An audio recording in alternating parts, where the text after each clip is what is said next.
오늘은 지난주에 이어서 같은 본문 창세기 17장 1절하고 2절 말씀으로 나와 하나님 사이라는 제목으로 또 같은 제목으로 말씀을 나눌까 합니다. 하나님과 우리의 약속에 관한 말씀입니다.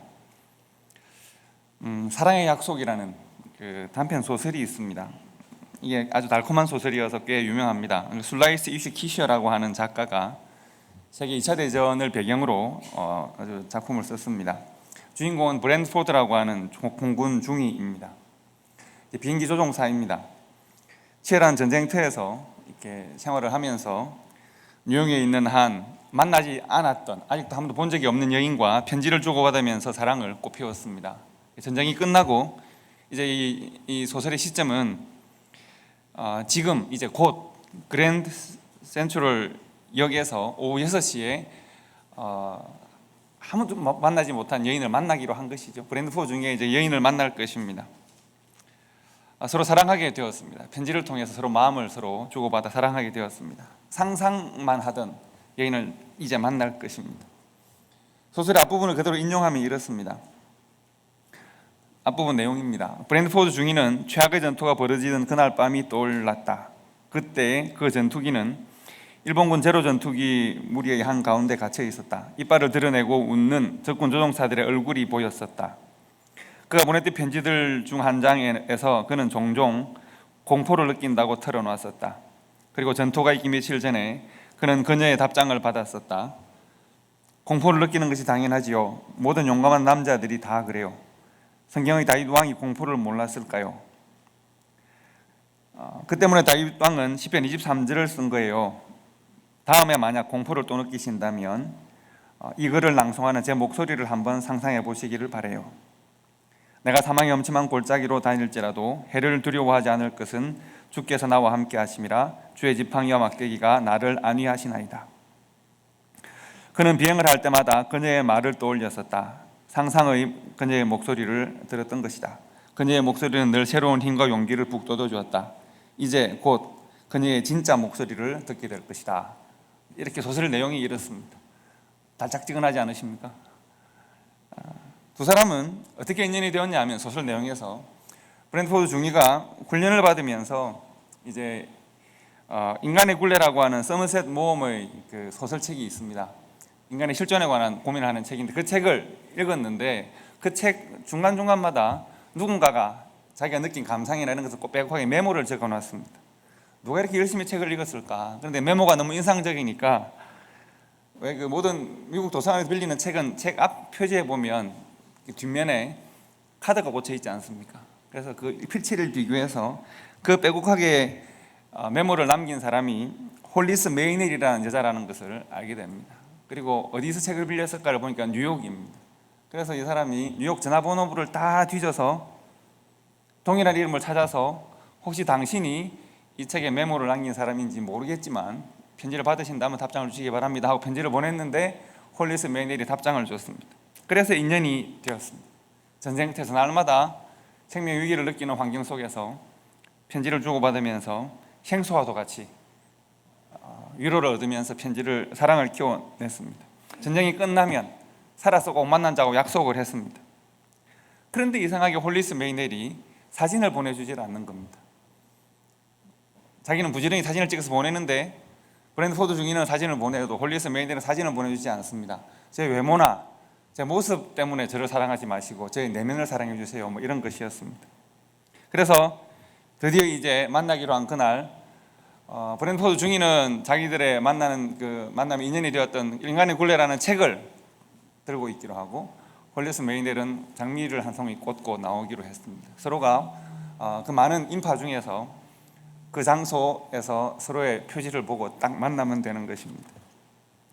6시 1분 전에 많은 사람들이 오고 갑니다. 그런데 그 많은 사람들 중에서 눈에 유독 띄는 자기를 똑바로 쳐다보고 걸어오는 한 사람이 있습니다. 연두색 하늘 그리는 치마를 입고 날씬하게 키도 크고 한눈에 보이기에 너무 예쁜 한 여인이 정확하게 자기를 보면서 걸어옵니다. 와, 예쁘다 하는데 그 여인이 자기에게 말을 겁니다. 중위님 어디로 가시나요? 저와 같은 방향이면 같이 가실 수 있나요? 물어봅니다. 자신도 모르는 사이에 그럼요 같이 가시죠 라고 말을 하고 싶은 마음을 입에서 말이 나오려고 합니다. 그런데 그 여인 뒤에 한 여인을 보게 됩니다. 40이 넘어 보이는 뚱뚱한 한 여인이 장미꽃을 가슴에 떡 꽂고 서 있습니다. 두 여인을 보면서 너무 갈등이 막 생기는 거죠. 와, 이걸 어떡하지? 그런데 그 여인이 또 자기 책을 물끄러미 이렇게 보고 있습니다. 두 사람이, 한 사람은 장미를 보고 한 사람은 책을 보고 또 시선이 서로 마주치고 서로 인연이 되었던 인간의 굴레 책을 보고 있는 것이죠. 잠시 머뭇거리던 브랜포드 중위가 장미를 꽂고 있는 여인에게 다가서서 자기에게 말을 걸었던 여인을 지나서 그 여인에게 다가서서 약속된 말을 합니다. 안녕하십니까, 제가 브랜드포드 중위입니다. 홀리스 메이넬 양이시죠? 괜찮으시다면 약속한 대로 식사를 하러 가실까요? 이렇게 합니다. 그러자 그 여인이 활짝 웃으면서 이렇게 말을 합니다. 여보시기에 젊은이, 나는 지금 자네와 같은 아들이 있는 사람인데 내가 지금 뭐하고 있는지는 모르겠지만 조금 전에 당신에게 말을 걸었던 그 여인이 오늘 여기에서 만났는데 나에게 이 꽃을 주면서 부탁을 했네. 장미를 가슴에 달고 자기 뒤에 서 있어 달라고 부탁을 한 것이죠. 그리고 자기가 말을 걸었음에도 불구하고 장미꽃을 꽂고 있는 나에게 만약 그 사람이, 그 중위가 식사를 하러 가자라고 말을 하면 그 사람에게 내가 저기 저 앞에 있는 큰 식당에서 당신을 기다리고 있다고 말을 전해주면 된다고 했네. 무슨 이야기인지 아시겠습니까? 지금 나도 아들 둘이가 군대에 가 있는데 무슨 일인지는 모르겠지만 내가 지금 당신에게 굉장히 좋은 일을 하는 것 같아서 기분이 좋아 하고는 꽃을 건네주고 갔다는 것이죠. 소설은 그것으로 끝납니다. 지난주에 여러분에게 하나님과 나 사이, 하나님께서 아브라함과 하나님 사이에 약속을 두셨다는 그 말씀을 전하면서 여러분들에게 정말 이것을 기억해야 된다고 여러분들에게 드린 말씀이 있습니다. 하나님의 우리에게 주신 약속의 가장 중요한 특징이 뭐라고 그랬습니까? 하나님이 아브라함과 인류에게 주신, 하나님이 우리에게 주신 약속의 가장 중요한 특징은 뭔가 하면 지키면 지킬수록 하나님이 손해를 보는 약속이라는 겁니다. 하나님의 약속은 핵심은 뭡니까? 하나님의 아들을 주시겠다는 약속입니다. 아브라함에게 내가 너에게 땅을 주고 너를 부자로 만들겠다, 이것이 약속의 핵심이 아닙니다. 땅을 주시는 이유는 그 땅을 통하여 하나님의 아들을 이 땅에 보내시기 위함입니다. 복의 근원이 되는, 인류를 구원하는, 구원의 씨앗이 되는 예수 그리스도를 이 땅에 보낼 것이라고 하는 그 귀한 약속을 하나님이 아브라함에게 주셨고 아브라함과 하나님 사이에 그 약속을 두셨다는 것입니다. 여러분, 왜 이것이 지키면 지킬수록 고통스러운 약속일까요? 왜냐하면 그 하나님께서 보내시는 하나님의 아들, 만복의 근원이 되시는 그분이 이 땅에 오시면 그분이 살아가야 되는 약속을 성취하는 방법은 뭔가 하면 십자가이기 때문입니다.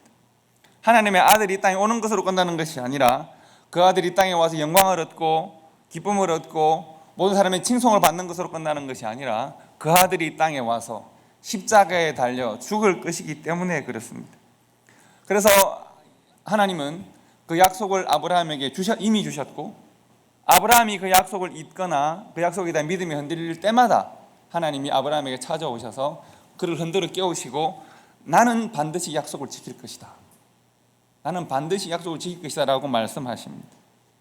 비록 아브라함의 시대에 그 약속을 받았지만 그 약속의 의미가 무엇인지 아브라함이 다 깨달았다고 생각할 수 없습니다. 아브라함은 단순히 나에게 아들을 주실 것이고 땅을 주실 것이다 라고 하는 것으로 아브라함이 이해했을 수도 있습니다. 그러나 아브라함은 하나님의 말씀과 인도하심을 따라서 점점 그 의미를 깨달아가고 있습니다. 아브라함의 후손들이 아브라함의 삶에 기록되어진 하나님의 뜻을 보면서 우리 조상에게 허락하셨던 이 약속과 그 약속을 이루시는 방법이 결국은 우리를 향한 것이구나 하는 것을 깨닫게 됩니다. 즉 아브라함이 하나님께서 약속을 계시를 하시면서 가장 중요하게 주신 메시지는 이삭을 제물로 드리라고 하는 것이었습니다. 여러분도 그것을 아마 다 아실 겁니다. 하나님이 이삭을 아브라함에게 제물로 드리라는 명령을 주십니다. 아브라함은 그 명령에 순종합니다. 아들을 드리라는 이 명령과 아브라함의 순종은 예수 그리스도의 십자가 사건의 그림자와도 같습니다. 예수님의 십자가 사건은 아브라함으로부터 2000년 있다가 일어납니다. 그러나 2000년 전에 있었던 이 일이 예수 그리스도의 십자가 사건의 그림자와도 같습니다. 그림자가 어디에 비춰졌을까요? 모리아 산에서 아들의 등에 나무 제단을 지고 산을 올라가는 이삭의 발걸음을 통하여 그 모습이 이루어집니다. 예수 그리스도께서 2000년 이후에 골고다 언덕을 나무 제단을 짊어지고 올라가지 않습니까? 이렇게 하나님과 아브라함은 서로 약속에 대하여 신실하고 완전하기를 원했습니다. 아브라함이 이 믿음을 보였을 때 하나님은 아브라함의 칼을 막으시고 그 아들을 죽이지 못하게 하시고 양을 준비해서 제사를 드리게 하시고 너와 나의 약속을 갱신한다 이렇게 말씀하셨습니다. 여러분 얼마나 이것이 중요한 의미인지 모릅니다. 다시 한번 여러분 고민하시고 생각하셔야 합니다.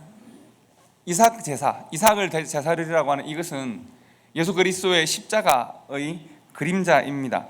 약속에 대해 완전하시고 신실하신 하나님께서 골고다 언덕에 나무 제단을 지고 올라가는 자신의 아들을 인류의 역사에 약속의 성취로 보여주시기 전에 아브라함에게 먼저 이것을 보여주시고 아브라함으로 하여금 약속을 지키는 삶을 살도록 인도하시는 것입니다. 여러분 그렇기 때문에 아브라함은 이 약속을 지키면 아브라함은 유익이 됩니다. 왜 그렇습니까? 이삭을 드리는 줄 알았는데 하나님께서 이삭을 죽이지 못하게 하시고 양을 준비하셔서 제사를 드리게 하시고 그에게 후손을 주시고 그에게 땅을 주시고 이 약속을 지키는 아브라함에게 큰 은혜와 복을 주십니다. 그런데 이 약속을 지키는 하나님은 어떻게 됩니까? 2000년 이후에 그 하나님은 아들을 이 땅에 보내셔서 아들의 죽음을, 그 누구도 막지 않는 죽음을, 그 아들이 십자가 위에서 어찌하여 나를 버리십니까? 라고 외칠 때에도 그 아버지는 칼을 막지 않으십니다. 그 아들의 죽음을 십자가 위에 내어버려 두십니다. 약속이 완전히 성취되는 것입니다. 지킬수록 이루어질수록 더 고통스러운 약속을 성취하시는 하나님은 참 아름다운 분이십니다. 그리고 그 약속에 대하여 제물되기로 기꺼이 제단 위에 올라가시는 예수 그리스도는 약속에 대하여 참 아름다운 분이십니다. 여러분 약속이라는 것은 말로 이루어지는 것이고 추상적입니다. 우리의 삶은 실천되어야 하는 것이고 구체적입니다. 약속은 그 약속을 지키는 사람에 의해서 가치가 인정됩니다. 약속의 가치, 그 약속을 삶으로 구현하는 사람에 의해서 약속이 빛나게 되는 것입니다. 예를 들어서 제가 여러분들에게 그 설교에서도 말씀드린 그 소설에서 브랜드포드라고 하는 중위가 이제 6시에 그랜드 센트럴역에서 우리 한번 만납시다. 우리 그동안 편지를 많이 주고받았는데 말로 주고받았던 것을 눈으로 확인하고 우리가 한번 손도 잡아보고 우리가 그동안 고백했던 사랑을 확인해 봅시다. 그래서 만나기로 했는데 두 사람이 각각 소설과 꽃을 들고 만나기로 했는데 서로의 기대가 달랐다면 어떻게 됐을까요? 그래서 보니까 생각했던 여인이 아니네. 보니까 사진으로 볼 때는 멋있는 중이었는데 만나보니까 아니네. 그래서 돌아서 버렸다면 어떻게 됐을까요? 못생겼어. 가버리면 어떻게 됐을까요? 왜 이렇게 뚱뚱해? 가버리면 어떻게 했을까요? 왜 이렇게 내가 원하는 사람이 아니지? 가버렸으면 어떻게 됐을까요?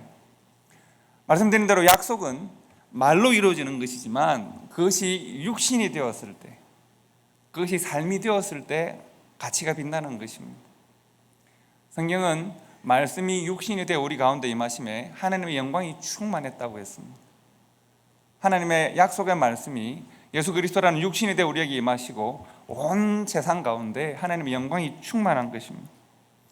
하나님은 그래서 지금 창세기 17장에서 아브라함이 약속을 이절만 할 때, 약속에 대하여 이제 신실함이 사라져 갈 때, 나이가 99이 되고 하나님의 아들에 대한 약속은 이루어지지 않고, 그래서 나는 이제 나이도 많아지고 하나님은 나를 잊으신 것 같고 그냥 하갈에게서 얻은 이스마엘에게서 그냥 후손을 이어야겠다 포기하고 낙심하고 있는 이 사람에게 믿음의 조상으로 부르신 그러나 믿음 없는 아브라함에게 찾아오셔서 약속을 갱신하십니다. 하나님께서 아브라함에게 요구하시는 것은 내가 너와의 약속에 대하여 완전한 것처럼 너도 약속에 대하여 완전한 사람이 되라 라고 하는 것입니다. 11장 1절에서 보시면 바로 그렇습니다. 너는 완전한 사람이 되라. 우리 12장 1절 말씀을 다 같이 한번 읽어봅시다. 우리 창세기 17장 1절 말씀 지금부터 성경을 조금 찾아보도록 하겠습니다. 11장 1절 말씀 다 같이 읽겠습니다. 아브라함이 99세 때에 여호와께서 아브라함에게 나타나서 그에게 이르시되 나는 전능한 하나님이라 너는 내 앞에서 행하여 완전하라. 과연 사람이 하나님 앞에서 완전할 수 있을까요? 사람은 완전함이 가능할까요? 안 되는 일입니다. 하나님께서는 사람에게 안 되는 일을 지금 명령하고 계신 것일까요? 여기서 하나님처럼 하나님이 전지전능하시고 무세부재하시고 하나님에 대한 온갖 수식을 다 붙여도 좋은데 사람으로 하여금 하나님이다라는 이야기를 하는 것은 아닙니다. 하나님께서 불가능한 것을 명령하는 것이 아니라 이 완전하라는 말씀은 하나님의 약속에 대한 것입니다. 내가 내 아들 예수를 통하여 너에게 준 약속을 신실하게 지킬 터이니 너도 믿음의 조상이 되고 너도 나에 대하여 약속을 신실하게 지킬 수 있는 그런 사람이 되라는 것입니다. 내가 너에게 준 그 약속을 너의 후손들에게 전할 수 있는, 말로 전하는 것이 아니라 삶으로 전할 수 있는 그런 사람이 되라고 지금 말씀하시는 겁니다. 그리고 우리들에게도 하나님은 동일한 명령을 하십니다. 하나님의 약속에 대하여, 하나님과 우리의 약속에 대하여 믿음으로 완전한 성도와 교회가 될 것을, 하나님의 약속을 전적으로 믿고 우리의 삶을 드릴 수 있는 성도와 교회가 될 것을 우리들에게도 명령하고 계십니다. 그리고 여러분 11장에서 지나서 18, 19, 20장에 계속 하나님과 모세 사이에 역사함이 있습니다. 교통함이 있습니다. 어떤 일이 있었을까요? 그 사이에 17장을 지나면 18장, 19장에 넘어가면 이삭이 드디어 태어나고, 이삭이 태어나기 직전에도 아브라함과 사라가 하나님 믿지 못해서 의심합니다. 그러나 하나님은 그들의 의심을 깨뜨리고 이삭을 허락하시고, 그리고 전쟁에도 승리하게 하시고, 여러 가지 일들이 그들 사이에 있습니다. 그리고 하나님께서 세월을 이삭을 태어나게 하셔서 아브라함과 이삭이 아버지와 아들로 서로 교제하게 하시고, 아마도 이때 이삭의 나이가 정확하게 기록되지는 않았습니다만 적어도 사춘기 정도는 되어서 나이에 등에 짐을 지고 아버지와 함께 산을 올라갈 수 있는 정도의 나이가 되었을 때, 어떻게 보면 가장 사랑스럽고 가장 아까울 때 하나님께서 아브라함에게 찾아오셔서 말씀하십니다. 우리 22장 1절 2절을 보도록 할까요?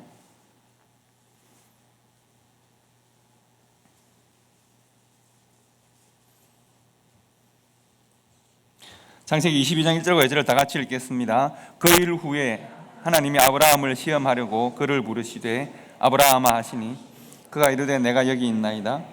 여호와께서 이르시되 내 사랑하는 내 아들 독자 이삭을 데리고 모리아 땅으로 가서 내가 너에게 일러준 한 산 거기서 그를 번제로 드리라. 아멘. 우리가 하나님과의 약속에 대해 어떻게 완전할 수 있는지 지금 우리가 22장을 통하여 볼 수 있습니다. 결과적으로 아브라함은 이삭을 데리고 산으로 올라가서 이삭을 드리려고 합니다. 하나님께서 그를 막으시고 주신 말씀을 보시면 되는데 16절부터 18절까지, 창세기 22장 16절부터 18절까지를 다 같이 보겠습니다. 다 같이 읽습니다. 이르시되 여호와께서 이르시기를 내가 나를 가리켜 맹세하노니 너가 이같이 행하여 내 아들 내 독자도 아끼지 아니하였은즉 내가 너에게 복을 주고 내 씨가 크게 번성하여 하늘의 별과 같고 바닷가의 모래와 같게 하리니 내 씨가 그 대적의 성문을 차지하리라. 또 내 씨로 말미암아 천하 만민이 복을 받으리니 이는 내가 나의 말을 준행하였음이니라 하셨다 하니라. 아멘.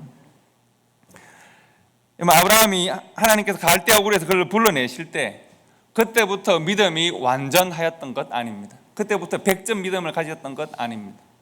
아마 그때 아브라함은 하나님을 배우기 시작했던 때입니다.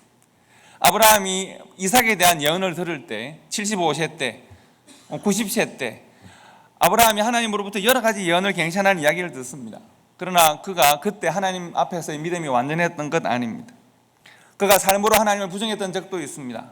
자기 뜻 가운데 첩을 들이고 다른 자녀를 생산해서 내 가문을 이으려고 했던 적도 있습니다. 하나님의 약속을 잊은 적도 있습니다. 하나님께서 찾아오셔서 언약을 말씀하실 때 그 언약을 비웃은 적도 있습니다. 하나님 안 되는 일입니다라고 부정했던 적도 있습니다. 아브라함이 처음부터 믿음의 시험을 통과할 만한 100점짜리 믿음을 가졌던 것이 아닐 수 있습니다. 중요한 것은 아브라함이 세월이 지나가면서 삶을 통하여 하나님을 경험하고 하나님을 배우면서 그 믿음이 성장하여 간 것입니다. 여러분과 저도 마찬가지 아닙니까? 우리가 언제부터 이렇게 믿음 좋았습니까? 지금은 다 여러분 100점짜리 믿음으로 앉아 계시겠지만 우리가 안 그럴 때도 있지 않았나요? 그리고 하나님께서 우리의 성장을 기다리고 계십니다. 아브라함이 이제 하나님의 믿음을 통과할 만한 나이가 되었다고 판단하셨을 때 하나님께서 아브라함에게 중요한 시험 한 가지를 주십니다. 내가 너를 통하여 장차 내가 이룰 약속의 그림자를 인류 가운데 한번 그림으로 새기기를 원하는데 통과할 수 있을까? 내가 내 아들을 너에게 주어서 그 아들을 통하여 모든 인류가 복을 받게 하려고 하는, 그러나 그 아들이 희생당하고 죽임당할 것인데 내가 너와 너의 가장 사랑하는, 너 생명보다 사랑하는 그 아들을 통하여서 내가 그 그림 하나를 믿음의 역사, 인류의 역사에 새길 수 있을까? 그래서 하나님께서 아브라함과 충분히 사귐이 있었고 아브라함이 이제 하나님을 많이 닮아서 아브라함 또한 약속에 대하여 하나님 앞에서 완전한 사람이 완전하게 되어갈까를 고민하는 그때 하나님이 그를 부르시고 문제를 주신 것입니다. 내 사랑하는 독자, 너 생명보다 귀한 그 아들을 내가 너를 위하여 준 것처럼 너도 나를 줄 수 있겠느냐라고 물어보십니다. 아브라함이 그 일을 했을 때, 즉 하나님이 그에게 주신 말씀을 그가 삶으로 만들어냈을 때 하나님이 그를 축복하시고 나 또한 너가 했던 바로 이것처럼 나의 귀한 생명, 나의 귀한 아들을 너에게 보내줄 것이라는 약속을 다시 한번 확인하십니다. 그래서 이삭 제사 사건은 예수 그리스도가 십자가에 매달리시는 그 사건의 그림자와도 같은, 프리뷰와도 같은 것입니다. 그들을 통해서 인류가 한번 하나님의 은혜를 경험하고 그리고 그 약속을 믿고 그 약속을 삶으로 새겨서 살아가고 그리고 인류는 예수 그리스도를 통해서 하나님의 약속의 성취를 경험하게 되는 것이고 그리고 우리는 그때부터 또 2000년이 지나서 예수 그리스도의 십자가를 사모하는 사람으로 살아가고 있습니다. 인류가, 사람이 하나님으로부터 받는 가장 아름다운 복은 뭔지 아십니까? 그것은 사람이 세상을 닮지 않고 사람이 하나님을 닮아가는 것입니다. 사람이 하나님을 닮은 삶을 살아가는 것이 우리가 받는 가장 큰 은혜요 축복입니다. 저는 한 50년 살았는데 50년 살고 난 다음 세상 속에 살았으니까 당신을 보니 세상이 보이는군요. 세상에서 정말 달고 다른 50년 인생이 보이는군요. 실패한 것입니다. 당신의 50년을 바라보니 하나님이 보입니다. 부족한 당신을 하나님 어떻게 세우시는지, 어떻게 사용하시는지, 하나님 어떻게 은혜로 채우시는지, 주시는지, 어떻게 인도하시는지가 보입니다. 그러면 조금 성공한 것입니다. 우리의 연약한 인생에 하나님을 닮은 것만큼 큰 은혜가 없습니다. 지금 아브라함은 하나님과의 사귐의 결과로 하나님의 약속을 이루시는 방법과 가장 유사한, 가장 닮은 방식으로 하나님의 말씀이 내 삶에서 육신으로 나타날 수 있도록 아브라함은 자신을 헌신한 것이고 하나님은 그 헌신에 은혜의 은혜를, 복의 복을 더하신 것입니다. 아브라함은 믿음으로 순종했고 하나님은 그때 그를 믿음의 조상으로 인정하십니다. 하나님의 마음을 닮은 사람으로 인정하시는 것입니다. 그럼 사실 지난주 말씀과 이번 주 말씀의 모티브가 되었던, 성경 읽다 보면 마음에 걸리는 것이 있으면 고민을 하게 되고 그 고민을 해결하면 여러분들에게 말씀으로 전하게 됩니다. 그래서 저는 창세기 17장 1절을 보면서 나는 전능한 하나님이라 너는 내 앞에서 행하여 완전하라 라고 하는 말에 딱 마치 음식을 먹으면 이렇게 얹힌다고 할 때처럼 딱 얹혔었습니다. 아니 이런 불가능한 말씀을 왜 주셨지라고 생각을 했습니다. 이 말씀을 어떻게 받아야 될까 고민했었습니다. 그런데 생각을 해보니 하나님 앞에서 하나님처럼 너도 완전한 성도가 되라는 이 말씀은 창세기 11장 1절에만 주어진 말씀이 아닙니다. 구약에서 이 말씀이 계속 반복되고 있고 신약에서도 예수님도 이 말씀을 하셨습니다. 예수님께서 마태복음 5장에서 하나님 나라 백성들의 윤리, 천국 백성은 어떻게 살아야 되는지를 가르치시면서 5장 48절 말씀을 보시면 이렇게 기록했습니다. 그러므로 하늘에 계신 너희 아버지의 온전하심과 같이 너희도 온전하라고 했습니다. 하늘에 계신 너희 아버지의 온전하심과 같이 너희도 온전하라. 우리가 누구를 닮아야 한다는 말입니까? 하나님을, 하늘에 계신 우리 아버지를 닮아야 한다는 말입니다. 우리가 어디에 살죠? 이 땅에 살지만 하늘을 닮은 사람으로 살아가라는 것입니다. 이것은 창세기 11장 1절 말씀과 같은 말씀입니다. 나는 하나님인데 내가 너희를 사랑하고 너희에게 은혜를 베풀었으니 너희는 나를 닮은 사람이 되라. 창세기 10장 1절의 말씀과 마태복음 5장 48절은 결국 같은 말씀입니다. 하나님께서 아브라함에게 주셨고 예수님께서 제자들에게 주셨습니다. 우리가 하나님 닮은 사람으로 살아가고 하나님이 우리에 대한 약속에 신실하신 것처럼 우리 또한 하나님이 허락하신 약속에 대하여 우리도 신실하게 반응하고 살아야 합니다. 그리고 초대교회 성도들은 이 말씀을 계속 묵상하면서 반복했었습니다. 에베소서 5장 1절 말씀을 보시면 그러므로 사랑을 입은 자녀같이 너희는 하나님을 본받는 자가 되고 라고 이렇게 고면합니다. 하나님의 사랑이 우리에게 임했으면 그 사랑을 실천하는 사람이 되고 하나님의 마음을 본받아서 행하는 사람이 되라는 것입니다. 빌립보서 2장 5절 말씀, 우리가 잘 아는 말씀이죠. 너희 안에 이 마음을 품으라. 곧 누구의 마음이죠? 예수 그리스도의 마음을 품어야 합니다. 예수 그리스도를 닮은 삶을 살아야 합니다. 그리고 여기서 사도 바울은 한 걸음 더 나아갑니다. 고린도전서 말씀을 다 함께 읽어보면 좋겠습니다. 고린도전서 11장 1절 말씀을 봅시다. 성경을 찾아보시기 바랍니다. 고린도전서 11장 1절 말씀을 보겠습니다.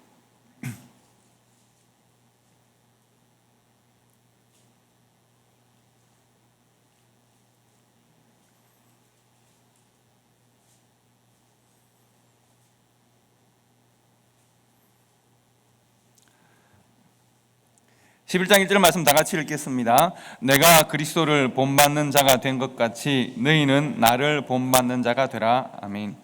4장 16절 말씀도 보겠습니다. 고린도전서 4장 16절 말씀.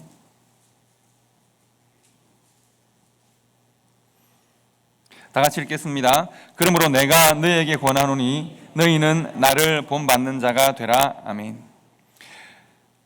여러분, 이 하나님을 닮고 예수를 닮으라는 이 말씀이 어떻게 발전하고 있는지를 보시면 좋겠습니다. 창세기 21장 1절에서는 하나님처럼 약속에 대하여 완전한 사람이 되라는 권면이 있었습니다. 예수님께서는 마태복음에서 하나님의 온전하심과 같이 너희도 하나님의 말씀, 하나님의 마음, 하나님을 향한 믿음에 대하여 온전한 사람이 되라는 권면이 있습니다.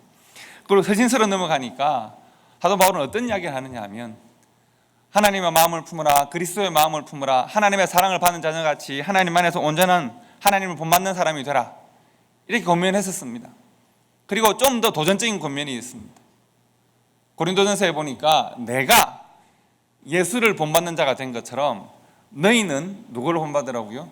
나를 본받는 자가 되라는 이야기입니다. 이것은 참으로 놀라운 이야기 아닙니까?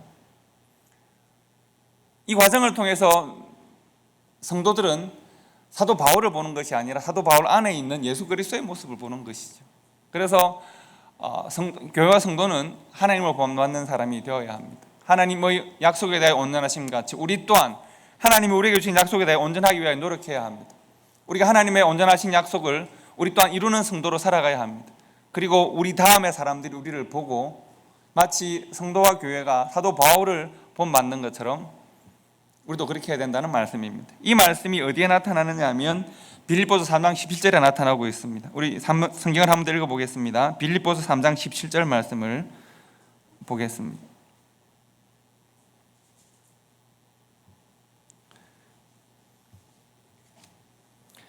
우리 다 같이 읽겠습니다. 형제들아 너희는 함께 나를 본받으라. 그리고 너희가 우리를 본받은 것처럼 그와 같이 행하는 자들을 눈여겨보라. 아멘. 이 말씀은 정말 중요한 말씀입니다. 초대교회의 신앙의 전승이 어떻게 이루어지는가 하는 중요한 말씀입니다. 형제들아 너희들은 함께 나를 본받으라. 왜? 내가 누구를 본받았기 때문에 그렇습니까? 내가 예수를 본받았습니다. 예수의 그 마음을 내가 본받았습니다. 예수님은 자신의 생명을 들여서 하나님의 약속을 성취하시는 분이십니다. 이제 우리 또한 하나님과 우리 사이에 있는 약속을 하나님 편에서 이미 성취하셨으므로 우리도 그 약속에 대해 신실한 사람으로 살아야 합니다. 형제들아 너희는 함께 나를 본받으라. 그래서 우리가 함께 약속에 대해 신실한 성도로 살자. 그런데 너희가 우리를 본받는 것처럼 또 그와 같이 행하는 자들, 다른 말로 하면 너희가 나를 본받은 것처럼 너희를 보고 너희를 본받는 또 다른 사람들이 있을 것인데 그들을 주목하여 보라는 것입니다. 신앙의 전승이 어떻게 일어나는지가 보이십니까?